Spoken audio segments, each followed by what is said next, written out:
Just less than 2,000 years ago, when the Roman military machine swept into Britain, locals were faced with a choice: resist or collaborate. That initial post-conquest period must have been a hugely unsettled period and very shocking for people. They would have had contact with Rome before through trade, but that's a very different thing to having a whole legion stationed on your doorstep. So they don't invade and say you have to worship our gods, but you do have to fall in line, you do have to submit to them. It's about your ability to speak Latin, to do the particular task that you are there to do. Over the next few decades, in a series of impressive campaigns, the Romans extended their control over much of the island of Britain. And while Roman sources tell us quite a lot about certain individuals' acts of heroism or resistance, they tend to be quite quiet about what life was actually like for the ordinary people trying to live their lives in the fledgling Roman province of Britannia. What we're seeing through the archaeology is the elite section of society engaging with the Romans, and we know that through what we see in the burials. We see a huge amount of Roman material culture influencing what people are being buried with. Now, by utilising new scientific techniques, the team at Colchester Museum are helping to shed light on this tumultuous period in British history. What's really exciting about the Decoding of the Dead project is that we can look at early Roman Britain. And also to look into their daily lives through looking at their pathology, their general health and how this may have potentially impacted them on a day-to-day basis. This will be the first time that we're looking at cremations. Really, it's kind of a gap in our knowledge.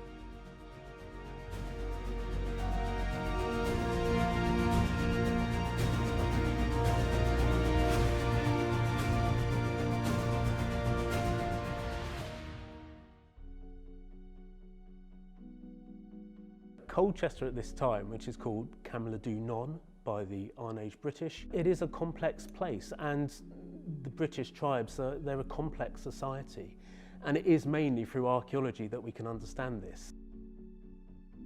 The region of Essex, which is sort of tribally is affiliated with the Trinovantes, this is an important seat of power here at Camlodunnon. It's incredibly fertile land here, maybe one reason we see this huge farmstead, and that's the best way to describe it. And it's a huge area. It's one of the largest sort of occupied settlements in Britain, and we could call it an oppida, so a centre of power. It's a dispersed site, so we don't see this density of living like the Romans in towns. There's no urbanism like that. We see at Gosbecks, agriculture is taking place. And people are using the land in that sense. That's very different to what we find at Sheepen, another site within Camlodunnon, and here we see a lot of industrial activity and commercial activity. So if we look around Camlodunnon, we start to see that different spaces, areas, different parts of the settlement are being used in different ways. The lack of written material means that we are forced to look to the archaeology. Unfortunately, Colchester has got plenty of Roman archaeology. The castle at Colchester was built by William the Conqueror on top of this. This is one of the most important Roman archaeological sites in the UK. And here at Colchester, they have also found plenty of burials. Cremations did happen in Britain before the Roman period. We always refer to them as a uniquely Roman thing, but we do have Bronze Age cremations, we do have Iron Age cremations in Britain and in the rest of Europe as well. We see that a lot of the time, not just men, but also women are buried with incredible material culture, so objects. And the closer we get to the point in time of real Roman contact, we see an increase in terms of Roman material culture coming in as well. Claudius's invasion army was like nothing ever before seen in Britain. It landed in the southeast and swept up through Britain, arrived here in Colchester, and in its wake, there weren't just Roman legionaries fighting soldiers, but all sorts of men and women to provide support. There were craftspeople, there were people to handle the livestock, there were even the families of some of these legionaries. Everything, in short, required to lay the foundations for a Roman imperial settlement in Britain. When the Romans invade under Claudius, they definitely know that Colchester is the place to go to. They understand that this is the seat of power. They realise that different kings, successive kings, have held power here. So the regions may have changed what they sort of had control over, but Camulodunum and the site here is incredibly important. And indeed, one of the reasons they established the Roman town within this place. Britain becomes a part of a huge empire that stretches from North Africa to Turkey and beyond, and there are a lot of people that are moving, and they're moving for a variety of reasons. So you have soldiers, so the armies, the different legions are being moved around. You have administrators, so you need governors and you need people who can run the province, and then you have traders and merchants. When the Romans arrive, they essentially do what they always do, is put down their blueprint for a town. And in some ways, this is a small area. So where modern Colchester is today is where the Roman town was. But within Camulodunum, so Iron Age Colchester, which was a much vaster area, this is a small place to some degree. And they do what they always do. They set up their systems of governance and everything else that is seen through different buildings. And it's a blueprint they use everywhere. When a colony is set up, land is given to retired veteran soldiers, and this is simply taken from the Iron Age Brits of the area, the Trinovantes. And indeed, we see this town and these walls eventually, not at the start, they later build walls around the town, but they really start to encroach on this land. I mean, they need it for all different reasons. One may be for farming, but as I say, also giving over to veterans. And of course, this is where we start to see the discontent of a lot of the Iron Age peoples here. So part of this process of change includes things that people didn't have a choice over. So you had to pay your taxes, or, obviously you couldn't revolt against the Romans or things like that. But in other ways, I guess people carried on with some of their normal practices and habits. And then gradually they might change. So they might experience new forms of material culture like lamps, or new forms of pottery and new food like olive oil or wine. And then they might adopt those. So there's going to be this very gradual and very organic process of change. But there is always a power difference. There's a power difference between the legionary soldier and a non-citizen in that area. The relationship of the Romans and how they're trying to politically sort of influence and engage with Britain is quite complicated. So they don't invade and say, you have to worship our gods. It's one interesting way of their diplomacy and how they work, but you do have to fall in line, you do have to submit to them, and they do officially ask for that. And indeed, when Claudius finally arrives in Britain and comes to Colchester, Roman Colchester, or where the town has been set up, the kings or the leaders have to submit to him there. So that means essentially there's a sort of there is a formal relationship with Rome. And those kings and at least the elites, if not the wider population, are benefiting from that relationship. By this time, the Roman Empire was huge, stretching from Western Europe over here through Central and Eastern Europe, the Middle East and North Africa. It was a huge political and trading superpower. Travel within this space was easy, and it was a common occurrence. We know that they travelled even to go and see places and monuments, so they travelled for leisure. And we know that obviously the army moved around a lot, and that we had slaves who moved unintentionally. So there was a lot of mobility in that sense compared to other periods. The road network was relatively good, sea travel was relatively safe, so we can see that there was a lot of movement. As Colchester began to be transformed in the 50s AD into a site of permanent Roman settlement, we start to learn more about the individuals at that time through personal items that we discovered, or really importantly, their graves. Burying the dead, sort of Roman funerals, is big business. There's a large population here, and people want to be buried in certain ways, and they certainly want to be buried in a Roman way. We have evidence, as elsewhere in Britain at this time, that in the late Iron Age, people are being cremated. And although this has been around for a long time, It is a Roman imported custom. The Romans brought with it all this ritual, and the way of doing it was quite sort of prescribed and very specific to the Romans. It's important to say it's how that cremation is undertaken. Cremation in the past would have been a really laborious and quite taxing practice. It would have required a hell of a lot of fuel. You would have had to have really ideal conditions on the day, sufficient oxygen flow, the avoidance of rain. It was something that was really quite difficult to do and took a long time to sort of master and perfect. A cremation is such a visual thing, and especially, cremations could have taken place at night. You can imagine these huge fires, the smoke being put out. And it's a two-stage thing, I suppose. So you can burn the body, and there would be a ceremony around that, and then taking that body, or at least a sample of it, and putting it in, say, a vessel, normally ceramic, but could be other things, and placing it in the ground. So that sequence of cremation, that ceremony and that ritual is certainly a Roman import. Putting a body in the ground or burning someone, those practices have been around for a long time. But here in Iron Age, Essex and Colchester, that's what we're seeing, a Roman imported burial custom. Generations of archaeologists have been finding pots containing the cremated remains of people from this Roman period for decades. Now, they've been regarded with interest, but there's never been any way of analysing what was in those pots until now. Cutting-edge scientific methods are now enabling archaeologists to open up those pots and learn more about the people whose remains lie inside them.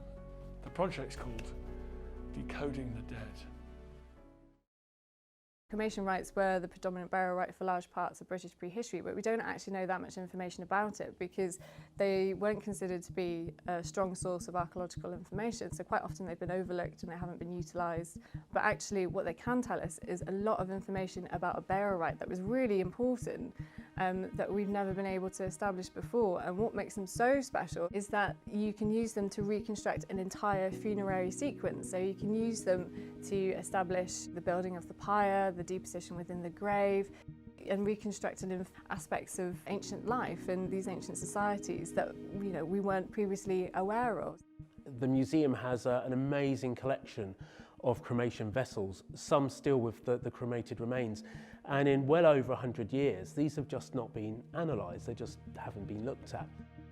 The idea is that we have all these new scientific approaches that we haven't had before that can be applied to cremations, and we've brought together specialists from all these different fields. As the osteologist, my job is to analyse all the bone that has been excavated and try and identify and reconstruct the lives of these people. When lots of people think of cremations, they think of ashes and dust, but actually this is a 20th century concept. In modern crematoriums, they use a pounder to actually grind the bones down. But in the past, what you would have had left over is quite a large amount of fragmented human remains that we can then analyse. Through this combination of bone and isotope analysis, the team are hoping to find out much more about the people who settled and died in Britain's first Roman colony, and potentially change what we know about some of the earliest Roman settlers in Britain. An essential part of this project is the isotope analysis. Basically, in the early part of our development, our bones get specific markers based on the climate and geology around us, things like the water you drink or the food that you eat. And what we can do is from these specific bones, and in this project we're looking at strontium isotopes, we can look at these isotope signatures and we can determine the climate of where that person grew up. So we might say this person clearly grew up in a much warmer climate than the British climate. So to find these isotopes, it's only specific bones in the body that have them. So it's either in the teeth or in the petrous bone, which is a bone in the skull located by the ear. And in cremations, you can only really use petrous bones because they're quite big and bulky. One of the exciting things about this project is that we can also look not just at the isotopes, which tell you about geographical origin, but also the overall health of that individual and their age and their sex. So it's quite interesting to work out whether, if we spot an immigrant, for example, is that individual male or female? So in the past, we may have thought mainly men move into a new province because they're soldiers or merchants, but actually women could have travelled with them or children could have travelled with them. getting all that osteological information as well as the isotope information is really helpful. In the Decoding the Dead project, we have 36 burials that we've been looking at in detail. And the reason why we chose these burials is because they represented quite a diverse range of individuals, not only specific to the bones, but also to the ceramic pots and finds that they were buried with. So because we were unable to look at every single individual within the population, we wanted to extract a really representative sample. Amongst these human remains, there could be potentially multiple individuals within one pot. So even though there's 36 burials, there could be more individuals in total. Of the 35 individuals that I've identified so far, 6 of them are female and 12 of them are male and 21 of them are unidentified. So the interesting thing about this information is that in cremation analysis there is a tendency to sex individuals as females because of bone shrinkage. Quite often you would presume that an individual may be potentially female because the bones aren't as robust. But as we're seeing here at Roman Colchester, actually, we have more males than we do females. And with regards to age, we've got quite a diverse group of individuals at Roman Colchester. 23 of them have been identified as 18 years and over. 7 of them have been identified as 40 years and over, and then 9 of them have been identified as less than 13 years of age. Even though we have the majority of individuals have been aged at 18 years and over, this doesn't necessarily mean the community was made up of mostly adults. It just means that they're easier to identify from the bones that we have, and they have a better state of preservation. So quite often we do find that younger individuals and those who are from 0 to 13 years of age often are invisible within the archaeological records, specifically with cremations, just because their bone is so fragile, they don't tend to survive as well. I've identified 2 individuals who have porotic hyperostosis, and this manifests as pitting within the cranial fragments and is associated with nutritional deficiencies, so potentially an insufficient diet, or maybe even the individuals were quite unhealthy. So what this might mean is that these individuals had an insufficient diet, or potentially that they generally weren't particularly healthy people. Another individual I've identified from Roman Colchester has something called ankylosing spondylitis, and this is a joint disease that affects the spine. And how it manifests is essentially extra bone growth that stops the vertebral bodies from moving and actually joins them together. Now, this individual would have found it quite difficult to perform everyday tasks because essentially their mobility and their flexibility would have been significantly reduced. It's quite easy to assume that individuals who have pathology were potentially of quite low social standing because they were quite unwell and they weren't as fit as other people within the community. But what we have to understand is that in order for pathology to manifest within the skeleton, that individual would have had to have it for quite a number of years. So what we could potentially argue is that that individual was potentially of high social standing because they lived for so long with this condition, because they were cared for and potentially received treatment. Bone analysis has told us a little bit about who these people were. Now I've come to visit the team at Colchester Museum to find out more about the latest results of the isotope analysis. Hi guys, how are you doing? Hi, Dan. Hello. Thanks for the exhibition. Just opened? Just opened? Yep. Let's have a look. Let's have a look. We had all this human material for decades, and so, but we've never really been able to do much with it. Is this like your generation can finally go, right, let's decode this stuff? Well, I suppose what's special about the project here with Colchester Museums and the University of Reading is that we're exploring the antiquarian collections of the museum. So these things were dug up, some cases, over 100 years ago, and they've been very carefully cared for that time. But it's applying that new eye, it's new techniques come along, I suppose new interest, and we suddenly saw this opportunity to really investigate and say something about early Roman Britain. So incredibly exciting. It sort of justifies us hoarding everything, doesn't it, and saving everything. It goes from being bits of smashed and burnt bone to being essential research material. It's exactly that, we do never know. And what's interesting is this is application of science, archaeological science, and as most people know, science is always evolving. And it is fantastic we have these. So what we don't have is archaeological context. So any modern excavation would record that, where these things have come from in the ground, the relationship. So we don't have that, but these bones still have something to say. And modern osteologists, modern scientists can extract these hidden stories. Carolina, what stories did you extract from these bones? I'm so excited about this.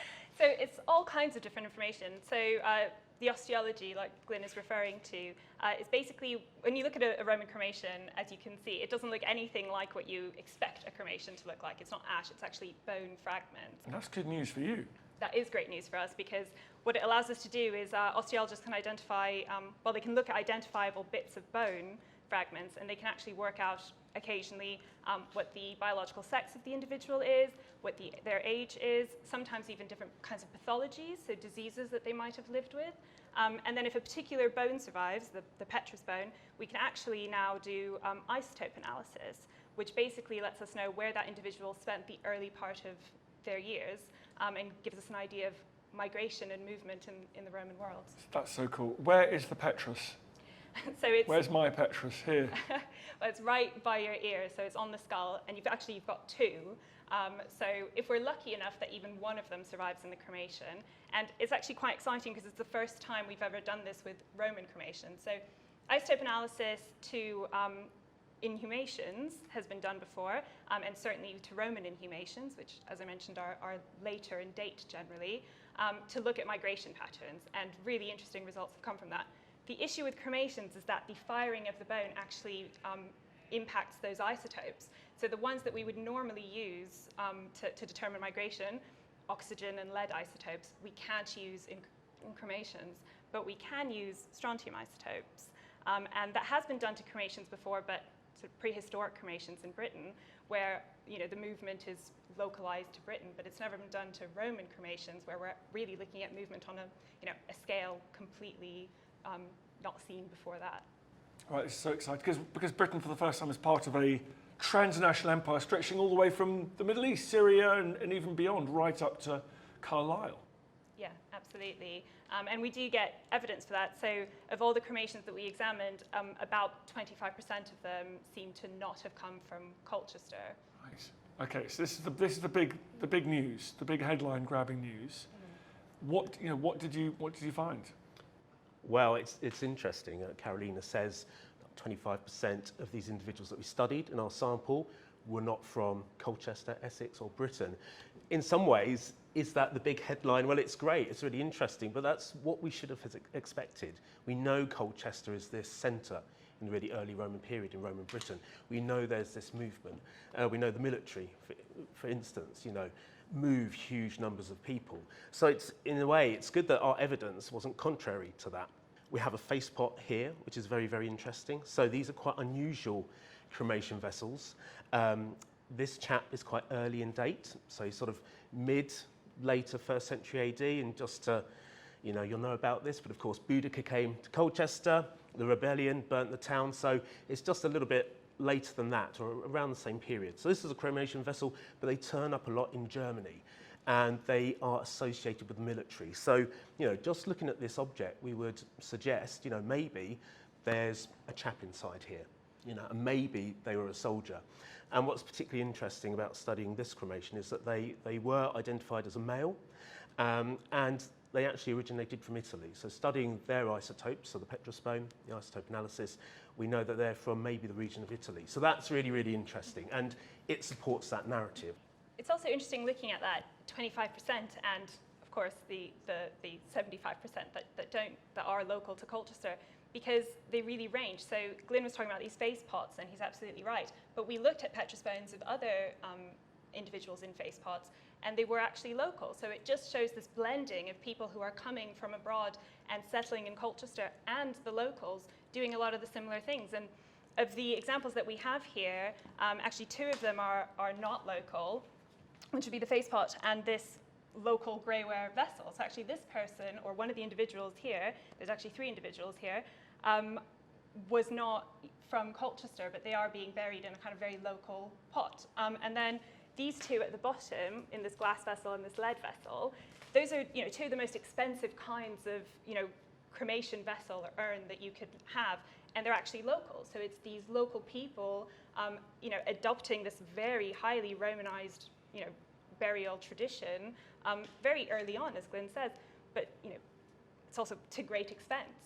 Carolina, it's such an exciting project for so many reasons, but one of the great pleasures must be to take a collection that previous generations of curators and storekeepers have thought were basically pretty worthless, and breathing life into them. You've given these people a bit of humanity back.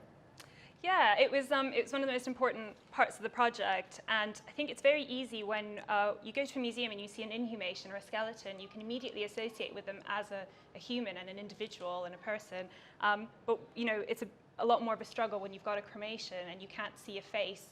And that was really what we were trying to do. And we talked a lot about how the Romans have this tradition. The way they deal with death is that they mourn and they remember their ancestors a lot throughout their lifetime, and part of it is telling their stories and keeping them alive through memory, and in a sort of odd kind of way. That's what we were trying to do with this exhibition, was keeping that memory alive and telling the stories of our ancestors in Colchester in the best way that we can, which is through science.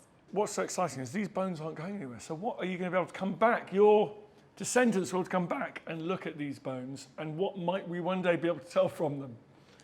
Absolutely. I mean, in 100 years of them being stored, we can now tell you, from how old they were to if they had a back pain that they struggled with, their general sort of stature and their sex and where they come from. So, who knows in 20 years and what we'll be able to say. And that's why it's so important to keep these collections, and really what this project was about.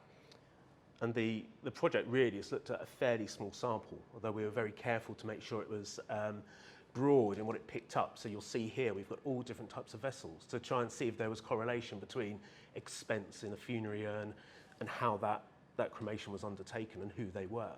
But it's a small sample, and there are many more in the museum's collections, and we hope now to further the study and actually bring in what I was talking about, some excavated, sort of modern excavations of cremation, so we can compare and contrast and even go further afield around Colchester and to rural sites, so we can compare urban and rural and see again, are there different practices going on? Are these people less or more Roman? What's going on there? So I think there's huge mileage in this to really get under the skin and into the bone of these individuals. That sounds like a really interesting expansion of the project. Looking forward to seeing how that one goes. Excellent, thanks. Thank you. Archaeology is showing us that for many Britons, certainly here in Colchester and around it, the years following the Roman invasion was a time of, well, if not welcoming it, accepting it. And you see British people starting to use the material culture, the objects, the food, the trade goods of this new vast empire they've been incorporated into. What's really interesting about this project at Colchester Museum is it shows us how British and Roman cultural and religious ideas start to become fused together, certainly around burial practice. Does this perhaps mean that Romans and Britons were becoming one decades earlier than we might previously have thought? The work done by these archaeologists and osteologists is ongoing, and I'm absolutely certain that I'll be back here in the years to come to find out more.